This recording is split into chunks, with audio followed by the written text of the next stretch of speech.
Hello friends, welcome to BPSC Darpan. आज हम लोग यहाँ पर 20 करंट अफेयर्स का स्टडी करेंगे जो आईबी के एग्ज़ाम जो 23 और 24 मार्च को होने वाला है उसको ध्यान में रख करके ये 20 क्वेश्चंस मैं आपके लिए लेकर के आया हूँ। यहाँ मैं प्रीवियस ईयर में जो आईबी का एग्ज़ाम हुआ है उनमें जिस तरह के करंट अफेयर्स से क्वेश्चंस पूछे गए हैं उनको मद्देनज़र रखते हुए यहाँ पर मैं करंट अफेयर्स का यह पार्ट आपके लिए बनाया हूँ। तो चलिए, यदि आप 23 और 24 को एग्ज़ाम देने वाले स्टूडेंट्स हैं तो इस क्वेश्चन को ज़रूर एक बार देख करके जाएं, इस करंट अफेयर्स के वीडियो को एक बार ज़रूर देखें। तो चलिए, हम टाइम वेस्ट किए बगैर स्टार्ट करते हैं। और आप इस चैनल पर नए हैं और उम्मीद करते हैं कि यह एग्ज़ाम आप क्वालिफाई कर लेंगे, और यदि मेंस और इंटरव्यू का आप तैयारी करना चाहते हैं तो आप हमारे साथ जुड़िए। मैं मेंस और इंटरव्यू से रिलेटेड सारे अपडेट आपके लिए लेकर के आऊँगा। संयुक्त राष्ट्र महासभा के 77वें सत्र के अध्यक्ष है साबा कुरैशी, हंगरी से हैं। ठीक है, हंगरी के बारे में कौन सा कथन गलत है चुने, मतलब गलत कथन को आपको चुनना है।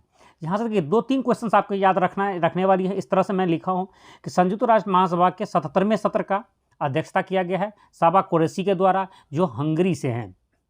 ये तो आपको याद करना है। और हंगरी के बारे में आपको यहाँ से फैक्ट दे दिए हैं।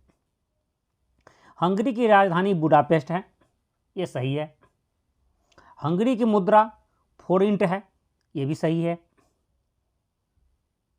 पुस्टाच घास के मैदान हंगरी में हैं, ये भी सही है। मतलब हंगरी अफ्रीका महादेश का एक देश है। ये क्वेश्चन गलत है, इसलिए आपका आंसर डी होगा। हंगरी अफ्रीका का नहीं, हंगरी जो है सो यूरोप का एक देश है। आर्थिक सर्वेक्षण 2022-23 के अनुसार वर्ष 2023-24 में भारत की आर्थिक विकास दर कितनी अनुमानित की गई है?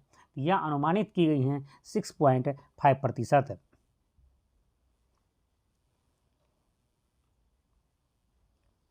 बजट 2023-24 में सप्तऋषि अवधारणा के तहत कौन सी प्राथमिकताएं निर्धारित नहीं की गई हैं? याद रखिएगा, सप्तऋषि अवधारणाएं के तहत जो प्राथमिकताएं नहीं निर्धारित की गई हैं वो है आपका कृषि से रिलेटेड कृषि विकास। इसलिए आंसर भी होगा, क्योंकि समावेशी विकास उसमें है, हरित विकास है, युवा शक्ति भी है। ठीक है, प्रति वर्ष वर्ल्ड इकोनॉमी आउटलुक किसके द्वारा जारी किया जाता है?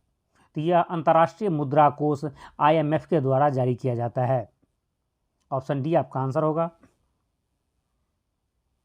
नेक्स्ट है, हाल ही में NISAU UK द्वारा किसे life time achievement award honoured पुरस्कार 2023 प्रदान करने की घोषणा की गई हैं? आपके सामने आंसर है, ऑप्शन है मनमोहन सिंह, ओम बिरला, जगनमोहन रेड्डी और नरेंद्र मोदी। तो आंसर होगा आपको ऑप्शन ए मनमोहन सिंह। मनमोहन सिंह को ही NISAU UK द्वारा लाइफ टाइम अचीवमेंट ऑनर पुरस्कार 2023 मनमोहन सिंह को ही दिया गया है। भारत की स्थानीय भाषाओं को डिजिटल दुनिया में बढ़ावा देने के लिए प्रोजेक्ट एलोरा को किसके द्वारा प्रारंभ किया गया है? तो यह माइक्रोसॉफ्ट के द्वारा प्रारंभ किया गया है। यहाँ से एक चीज़ और याद रखिए, प्रोजेक्ट एलोरा इनमें से किससे संबंधित है? तो याद रखिएगा, यह स्थानीय भाषा, भारत की जो स्थानीय भाषा है उसको डिजिटल दुनिया से जोड़ने के लिए, उसको डिजिटल दुनिया में बढ़ावा देने के लिए प्रोजेक्ट एलोरा चलाया गया है। और वह किसके द्वारा प्रारंभ किया गया है? माइक्रोसॉफ्ट के द्वारा।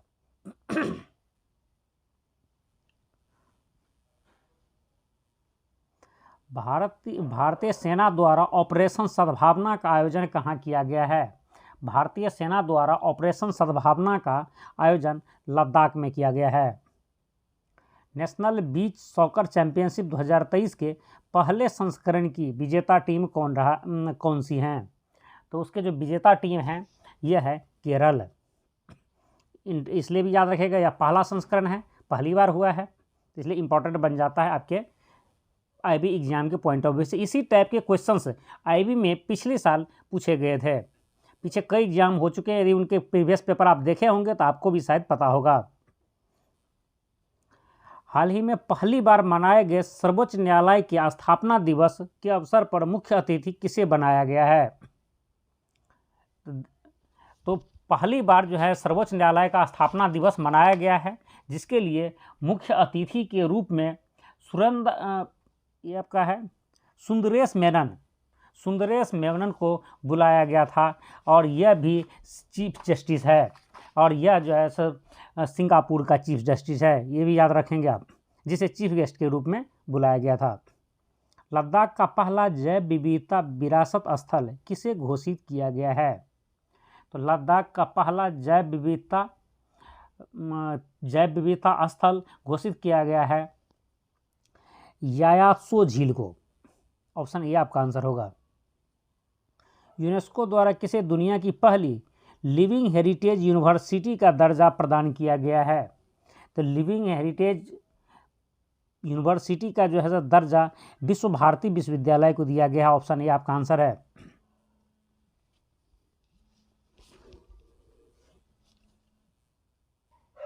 नेक्स्ट क्वेश्चन हमारा है, राष्ट्रीय डाक टिकट प्रदर्शनी 2023 के बारे में गलत कथन को चुनें। तो 2023 में जो डाक टिकट प्रदर्शनी हुआ था, इसके बारे में क्या गलत कथन है, उसे आपको चूज करना है। इसमें पहला स्टेटमेंट है, इसका नाम अमृत पैक्स 2023 था, यह सही है। इसका आयोजन 11 से 15 फरवरी 2023 के बीच हुआ था, यह भी सही है। इसका आयोजन वाराणसी यूपी में हुआ था, यह गलत है, क्योंकि इसका स्थान वाराणसी में नहीं, इसका स्थान न्यू दिल्ली में हुआ था। ठीक है, तो ये आपका आंसर सी हो जाएगा। लास्ट वाला है, यह एक डाक टिकट प्रदर्शनी थी, ये भी सही है।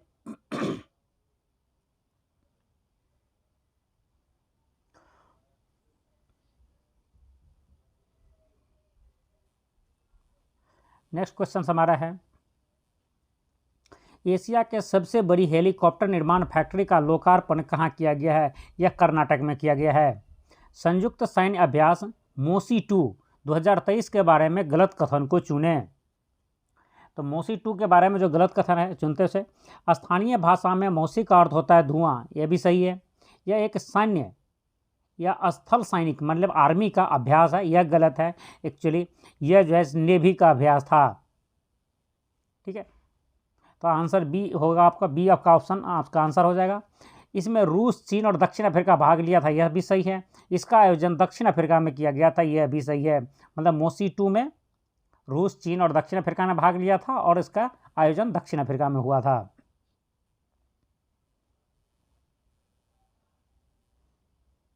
सीईओ नीति आयोग के रूप में किसे नियुक्त किया गया है? तो नीति आयोग के सीईओ के रूप में BVR सुब्रमण्यम को नियुक्त किया गया है। आंसर होगा आपका ऑप्शन बी। जबकि इससे पहले परमेश्वर अय्यर थे, मतलब BVR सुब्रमण्यम ने परमेश्वर अय्यर का स्थान लिया है। अफ्रीकी संघ शिखर सम्मेलन के बारे में गलत कथन चुने। यह 37वां सम्मेलन था, यही गलत है। यह 36वां सम्मेलन था। ठीक है, इसमें अफ्रीका के 55 देश शामिल थे, यह सही है। इसका सचिवालय अदीस अबाबा में है, यह भी सही है। इथोपिया का राजधानी अदीस अबाबा। इसका आयोजन फरवरी 2023 में हुआ था, यह भी सही है। मतलब आंसर होगा ऑप्शन ए। अर्पित वसावरा किस खेल से संबंधित है जो हाल ही में चर्चा में थे? यह क्रिकेट से संबंधित है, वो भी खास करके क्रिकेट रणजी से। रणजी क्रिकेट में मैन ऑफ द सीरीज इसे अर्पित वसावरा को मिला है 2023 में, इसलिए वो चर्चाओं में थे।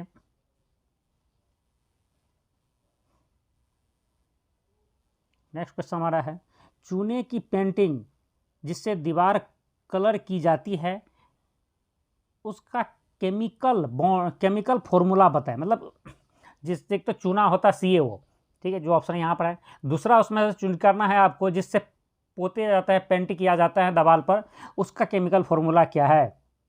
ठीक है, तो ये आपके सामने आंसर है, ऑप्शन है, उसके में से आपको आंसर चूज करना है। तो ये तो अब नहीं होगा, जो मैं पहले ही आपको CaO बता चुका हूँ। ठीक है, तो आंसर है CaOH2, ऑप्शन सी आपका आंसर होगा। आगे चलते हैं। जूट पैकिंग मटेरियल एक्ट 1987 के तहत सरकार 2023-24 में कितने प्रतिशत अनाज की बोरियां जूट की होना अनिवार्य कर दिया गया है। मतलब सरकार ने इस साल 2023-24 में यह एक्ट पारित किया है जिसमें 100% जो अनाज की पैकिंग होगा जूट की बोरियों में होगा, क्योंकि वह जूट के रिलेटेड जो उद्योग है उनको सपोर्ट करने के लिए यह काम किया गया है। जैसे प्लास्टिक की बोरियों में ज़्यादातर अनाज पैक होने लगा था, उनके लिए नहीं, अब वह जूट की बोरी में 100% अनाज, जितनी भी अनाज है सब के सब जूट की बोरियों में पैक किए जाएंगे। सिर्फ चीनी के लिए एक छूट दिया गया है 20%, मतलब 20% चीनी का पैकेट ही जो है सो जूट की बोरियों में पैक किया जाएगा, बाद बाकी 80% वो प्लास्टिक के बोरियों में पैक कर सकते हैं। ठीक है, लेकिन अनाज के लिए 100% कर दिए हैं, ये याद रखिएगा, वेरी वेरी इंपॉर्टेंट है।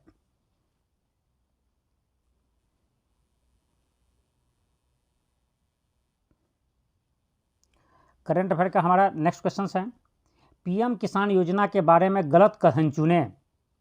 हाल ही में इसकी 14वीं किस्त जारी की गई, यही गलत है, एक्चुअली 14वीं नहीं 13वीं किस्त जारी की गई हैं।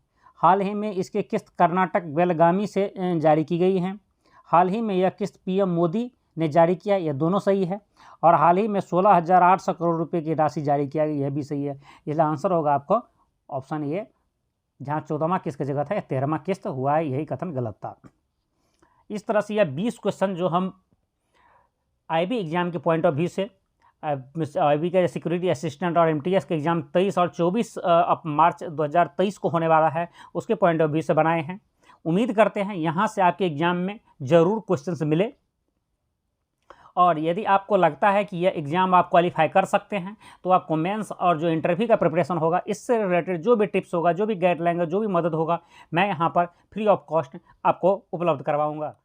और आप इस चैनल पर नए हैं, अभी तक इस चैनल को सब्सक्राइब नहीं किया है तो इसे ज़रूर सब्सक्राइब कर लीजिए, जिससे आने वाले फ्यूचर में आपको मैं जो भी मदद पहुंचा सकूं, वीडियो के माध्यम में, पीडीएफ के माध्यम में या इंटरव्यू टिप्स के माध्यम में, वो आप तक आसानी से पहुंच सके। जय हिंद।